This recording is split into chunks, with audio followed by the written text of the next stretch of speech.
Satan would kill God if he could, but he can't. So he kills babies because he knows it wounds the heart of the Father. Absolutely. And causes chaos on the earth. You see, abortion is actually the sacrament of Satan. Because abortion says, you must die so I can live. But Christ says, no, I must die so you can live. And chooses to enter human history in a uterus of all locations to redeem mankind from their sins. This is why Peter Kraft, the Catholic philosopher, who's still alive today, spoke more prophetically on the issue of abortion than any Protestant I've ever heard. And he said, don't you know, church, abortion is the demonic parody of the Eucharist. That's why it uses the same holy words.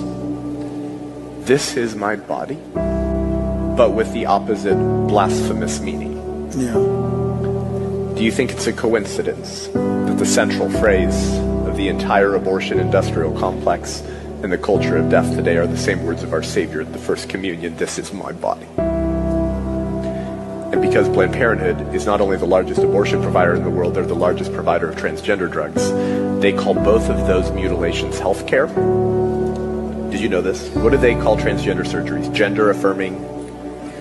What do they call abortion? Reproductive. Right. They call them both health care. And so if they can't get the babies in the womb, they'll get them outside the womb. They defend both practices using bodily autonomy arguments.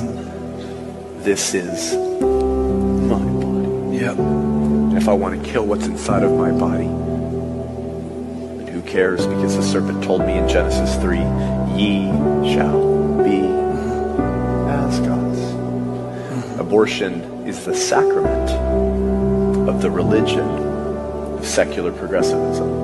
So when Christ says, this is my body, I go break it for you now. Take and eat in remembrance of me. Guys, all human conflict is ultimately theological.